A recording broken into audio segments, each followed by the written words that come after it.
मित्रों नमस्कार। जैसा कि आज के फिर हम अपने वीडियो में लेकर उपस्थित हुए हैं कक्षा 10 वाले विद्यार्थियों के लिए संस्कृत में पद्य पीयूषम अर्थात मित्रों पद्य खंड से संकलित अध्याय 3, जिस अध्याय का नाम सूक्ति सुधा है। मित्रों प्रतिवर्ष इस अध्याय से एक ना एक श्लोक जरूर आता है, तो इस श्लोक को अर्थात इस अध्याय में यदि आप लोग श्लोकों को ध्यान से देख लेंगे तो आपका जो हिंदी अनुवाद होगा, जो व्याख्या होगा, वो गलत नहीं होगा। तो मित्रों देखिए, इस अध्याय का ही नाम है सूक्ति सुधा।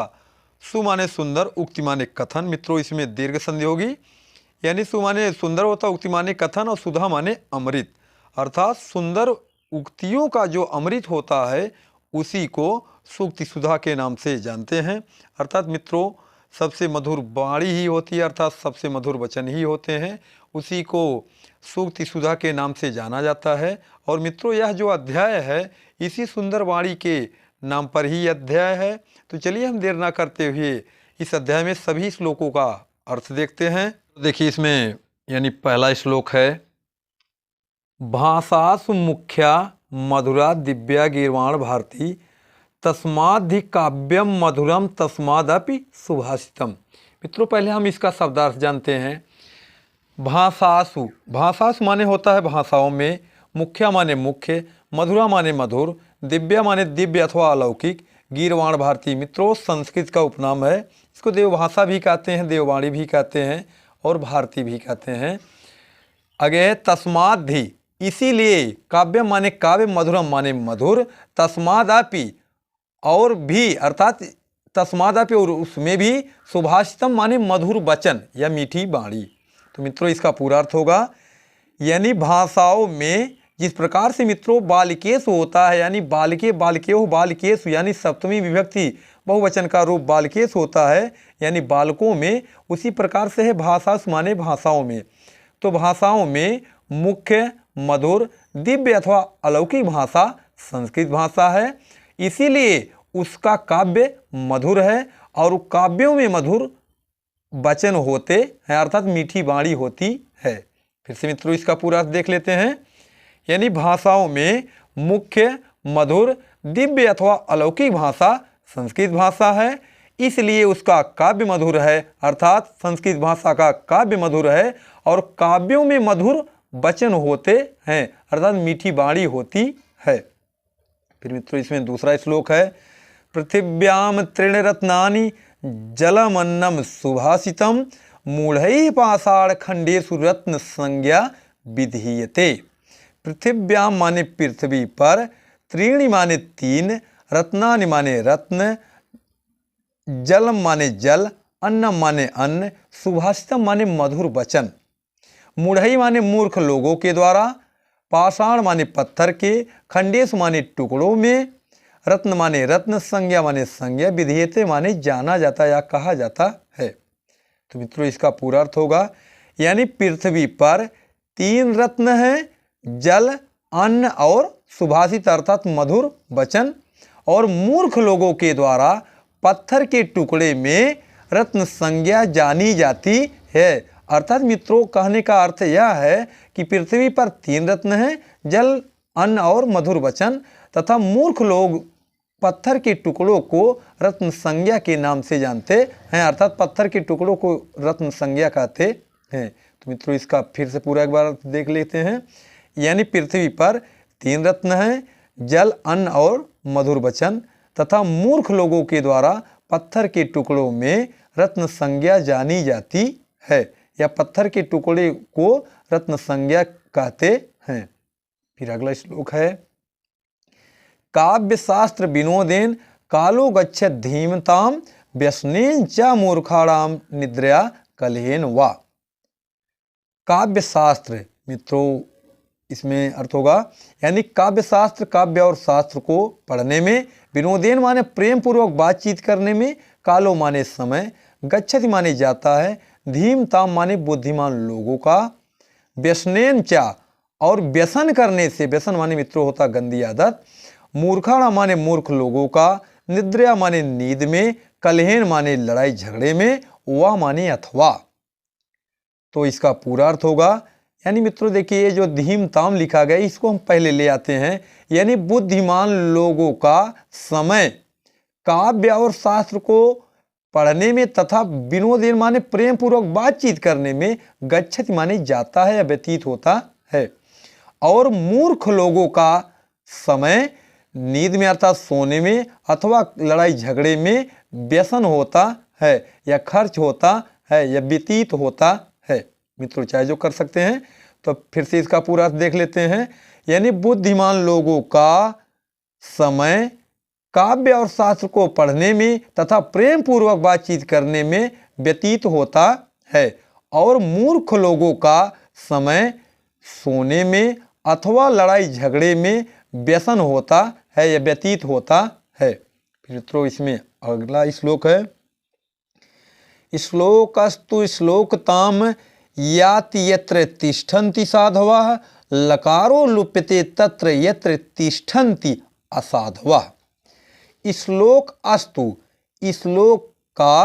श्लोकता माने प्राप्ति कराता है, याति यत्र जहाँ पर, तिष्ठन्ति साधवा माने तिष्ठन्ति माने रहते हैं, साधवा माने सज्जन लोग।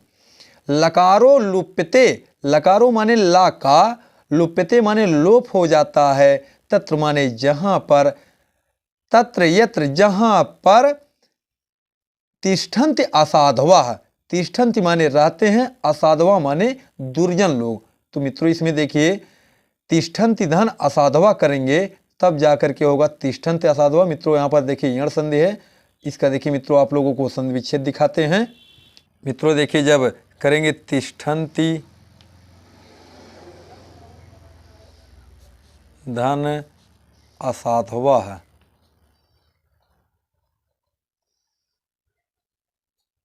असाधवा करेंगे तो यहाँ से देखिए मित्रों धन से पहले ह्रस्वी और बाद में आ है, तो इसका हो जाएगा यानी ई का या हो जाएगा, और यही मित्रों जब इसमें मात्रा बन जाएगा तो यह देखिए या पूरा हो जाएगा, और यहाँ देखिए मित्रों आधा ना और ये जो ता है दोनों आधा आधा हो जाएंगे, तो इसका पूरा अर्थ जब लिखा जाएगा, यानी देखिए जब इसका पूरा अर्थ हम लिखेंगे तो होगा तिष्ठन्त्य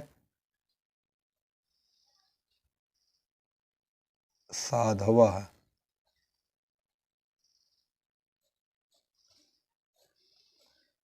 ये देखिए मित्रों शब्द बनेगा, यानी तिष्ठन्ति धन असाधवः जब कर देंगे, तिष्ठन्ति माने रहते हैं, असाधवा माने जो सज्जन नहीं होते अर्थात दुर्जन लोग।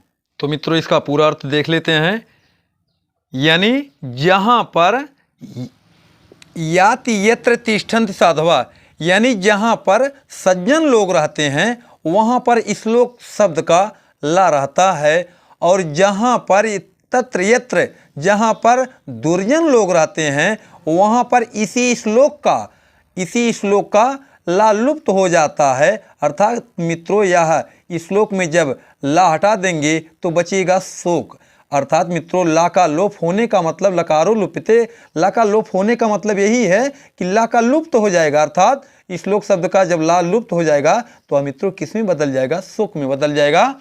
तो इसका फिर से मित्रों पूरा अर्थ देख लेते हैं, यानी जहाँ पर सज्जन लोग रहते हैं वहाँ पर श्लोक शब्द का ला रहता है, अर्थात श्लोक शब्द की प्राप्ति कराता है, अर्थात श्लोक शब्द रहता है, और जहाँ पर दुर्जन लोग रहते हैं वहाँ पर श्लोक शब्द का ला लुप्त हो जाता है, अर्थात शोक में बदल जाता है।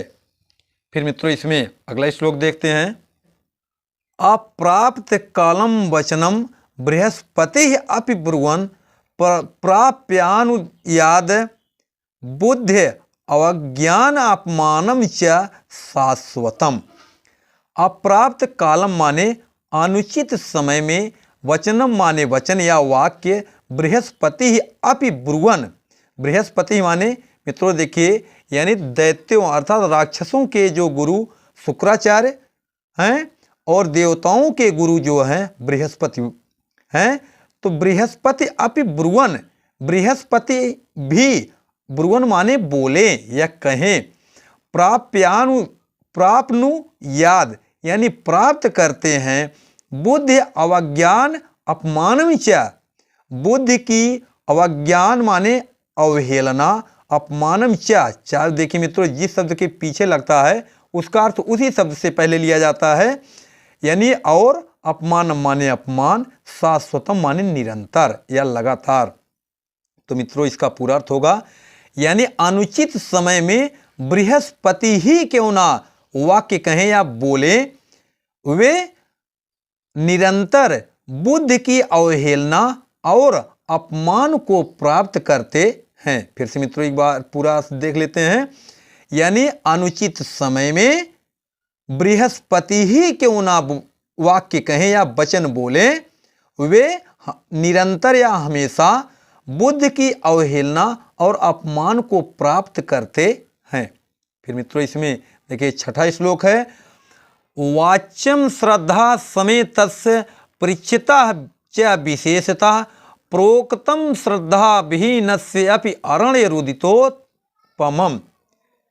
वाच्यम माने उत्तर देना चाहिए, बताना चाहिए या कहना चाहिए। श्रद्धा समेत माने श्रद्धा के साथ, पृच्छता माने पूछने वाले का, विशेषता माने विशेष रूप से, प्रोक्तम माने कहने पर या कहने वाला या कहता है, श्रद्धा विहीनस्य श्रद्धा से विहीन, अपि अरण्य यानी जंगल में, रुदितोपमम माने रोने के समान होता है। मित्रों देखिए यहाँ पर गुण संधि है, इसको हम आप लोगों को दिखा भी दे रहे हैं। देखिए मित्रों जब करेंगे प्रा धन उक्तम कर देंगे, देखिए मित्रों प्राधन उक्तम हुआ, यहाँ से देखिए आ निकला, आगे ऊ है, दोनों का ओ हो जाएगा, और यही जब वो इसमें मात्रा बन जाएगा तो लिखा जाएगा प्रोक्तम। तो मित्रों यहाँ जब देखिए हरस्वा के बाद हरस्सु आया, जब ओ हुआ तो यह मित्रों नियम होता गुण संधि का, अर्थात इसमें मित्रों होगी गुण संधि है। तो मित्रों इसका पूरा अर्थ होगा, यानी श्रद्धा के साथ पूछने वाले का विशेष रूप से उत्तर देना चाहिए। श्रद्धा से विहीन कहने पर या बोलने पर जंगल में रोने के समान ही होता है। अब फिर से मित्रों इसका पूरा अर्थ देख लेते हैं, यानी मित्रों इसमें भाव ये है कि जब कोई बात श्रद्धा के साथ नहीं बोली जाती है तो जिस प्रकार से मनुष्य जंगल में अकेले रोता है, वही बात कहने पर भी महसूस होती है।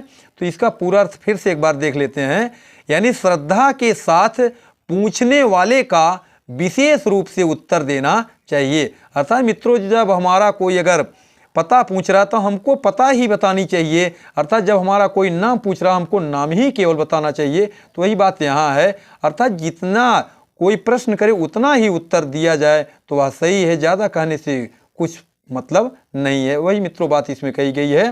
तो इसका पूरा अर्थ फिर से देख लेते हैं, यानी श्रद्धा के साथ पूछने वाले का विशेष रूप से उत्तर देना चाहिए, और श्रद्धा से विहीन कहने पर जंगल में रोने के समान ही होता है। यानी जो व्यक्ति श्रद्धा से विहीन होकर के बोलता है या कहता है वह जंगल में रोने के समान ही होता है। मित्रों यही इसमें भाव रहा। फिर इसमें अगला श्लोक देखते हैं, वसुमती पतिना नु सरस्वती बलवता रिपुड़ा नाच नीयते सम विभाग हरैः न विभज्यते विबुध बोध बुधैः अपि सेव्यते। वसुमती पतिना, वसुमती माने मित्रों होता है पृथ्वी, पतिना माने स्वामी। और मित्रों यहाँ देखिए रिपुड़ा भी लिखा है, यानी जिस प्रकार से मित्रों शब्द रूप यानी हम मुनि का रूप चलाए यदि, तो जिसे मुनि मुनि मुनयः मुनि मुनीन, मुनि फिर मुनीन होता है, फिर अगला मुनिना होता है तृतीय विभक्ति एक वचन में। मित्रों उसी प्रकार से देखिए पतिना हुआ है, और यहाँ पर देखिए जो रिपुड़ा हुआ है, जिसे जब हम गुरु शब्द का रूप चला देंगे, जिसे गुरु गुरु गुरवः, फिर गुरुम गुरु गुरुन, फिर गुरुड़ा होता है, गुरुड़ा गुरुभ्याम गुरु भी होता है मित्रों। उसी प्रकार से यानी गुरुड़ा माने गुरु के द्वारा, उसी प्रकार से रिपुड़ा माने शत्रु के द्वारा, और यहाँ पतिना माने पति अर्थात राजा के द्वारा होगा। तो मित्रों इसका पूरा यानी शब्दार्थ देखते हैं। बसुमती पतिना माने राजा के द्वारा, नु माने ना तो, सरस्वती माने सरस्वती को, बलवता माने बलवान, रिपुड़ा माने शत्रु के द्वारा, ना माने नहीं, चा माने और, नीते माने लाया जा सकता है। आगे है सम विभाग हरई है ना, और समस्त भाइयों के द्वारा, हरई माने हरण, ना माने नहीं, विभज्यते माने बांटा जा सकता है। विबुध बोध दिव्य ज्ञान वाले, बुधई माने विद्वानों के द्वारा, आप माने भी, सेव्यते माने सेवन किया जाता है। तो मित्रों इसका अब पूरा हम अर्थ देखते हैं। यानी सरस्वती को ना तो राजा के द्वारा और ना ही बलवान शत्रु के द्वारा लाया जा सकता है, और ना ही भाइयों के द्वारा बांटा जा सकता है। केवल दिव्य ज्ञान वाले विद्वानों के द्वारा इसका सेवन किया जाता है। फिर से मित्रों इसका पूरा अर्थ देख लेते हैं। यानी सरस्वती को ना तो राजा के द्वारा और ना ही बलवान शत्रु के द्वारा लाया जा सकता है, और ना ही भाइयों के द्वारा इसको बांटा जा सकता है या हरण किया जा सकता है। केवल दिव्य ज्ञान वाले विद्वानों के द्वारा इसका सेवन किया जाता है। फिर मित्रों इसमें देखिए अगला श्लोक है, लक्ष्मी नाया याचक दुख हारणी, विद्या नाया अपिच्युत भक्ति कारणी, पुत्रो नाया पंडित मंडल अग्रणी, सा नयु सा नयु सा नयु। मित्रों इसका शब्दार्थ होगा, लक्ष्मी ना, लक्ष्मी माने धन, ना माने नहीं, या माने जो, याचक माने मांगने वाले का, दुख हारणी माने दुख हरण ना करती हो। अर्थात मित्रों कहने का मतलब यह है कि वह लक्ष्मी लक्ष्मी नहीं, अर्थात वह धन धन नहीं है जो मांगने वाले का दुख हरण ना करती हो, और वह विद्या विद्या नहीं है जो भगवान विष्णु की भक्ति ना कराने वाली हो, और वह पुत्र पुत्र नहीं है जो विद्वानों की सभा में आगे ना बैठता हो। तो मित्रों इसका पूरा अर्थ यही होगा, यानी शब्दार्थ यही होगा कि लक्ष्मी ना, लक्ष्मी माने धन, ना माने नहीं है, या माने जो, याचक दुखारणी माने मांगने वाली का दुख हरण ना करती हो, विद्या ना, और वह विद्या नहीं है, या माने जो, अपिच्युत माने भगवान विष्णु की भक्ति कारणी माने भक्ति कराने वाली ना हो। आगे है पुत्रो ना यह, पुत्रो माने पुत्र नहीं है, ना माने नहीं है, यह माने जो, पंडित मंडल अग्रणी है, पंडितों की सभा में अर्थात विद्वानों की सभा में मंडली में अग्रणी माने आगे ना बैठता हो। सा नयु, वह लक्ष्मी लक्ष्मी नहीं अर्थात वह धन धन नहीं है। सा नयु, वह विद्या विद्या नहीं है। सा नयु माने वह पुत्र पुत्र नहीं है। तो मित्रों इसका पूरा अर्थ यही होगा, यानी वह धन धन नहीं है, वह लक्ष्मी लक्ष्मी नहीं है जो मांगने वाले का दुख हरण ना करती हो, और वह विद्या विद्या नहीं है जो भगवान विष्णु की भक्ति कराने वाली ना हो, और वह पुत्र पुत्र नहीं है जो विद्वानों की सभा में आगे ना बैठता हो। वह लक्ष्मी लक्ष्मी नहीं है अर्थात वह धन धन नहीं है, वह विद्या विद्या नहीं है, और वह पुत्र पुत्र नहीं है। केयूराः ना विभूषयन्ति पुरुषम हारा ना चंद्रोज्ज्वलाः, ना स्नानम ना विलेपनम ना कुसुमम ना अलंकृता मूर्धजाः, वाणेका सम अलंकरोति पुरुषम या संस्कृता धार्यते, क्षीयन्ते खल भूषणानि सततम वाग भूषणम भूषणम। मित्रों देखिए केयूराः, केयूराः माने होता है मित्रों एक प्रकार का बाजूबंद आभूषण होता है। जैसे मित्रों यह जो आभूषण होता है यह हाथ में पहना जाता है। तो इसको देखिए मित्रों हम एक प्रकार से बता भी देते हैं। जैसे मित्रों देखिए हमारा ये एक प्रकार का हाथ है। मित्रों यहीं पर देखिए जो बाह में पहना जाता है या बाह में पहनने वाला ही क्या होता है, ये बाजूबंद होता है। यानी बाजूबंद जो केयूर होता है मित्रों, जैसा कि मित्रों हम राम और लक्ष्मण जो गांव-गांव में रामलीला दिखाए जाते हैं उसमें जो राम और लक्ष्मण का रोल अदा करते हैं वे अपने हाथ में पहने रहते हैं। अर्थात मित्रों ये जो आभूषण होता है बाजूबंद जो होता है यह हाथ में ही अर्थात बाह में ही पहने आभूषण है। अब देखिए मित्रों हम फिर श्लोक की तरफ आते हैं। यानी केयूराः माने मित्रों जैसा कि हम बता ही चुके, केयूराः माने होता है बाजूबंद, ना माने नहीं, विभूषयन्ति माने सुशोभित करते हैं, पुरुषम माने पुरुष को, हारा माने हार, ना चंद्रोज्ज्वला है चंद्रमा के समान उज्ज्वल हार ही।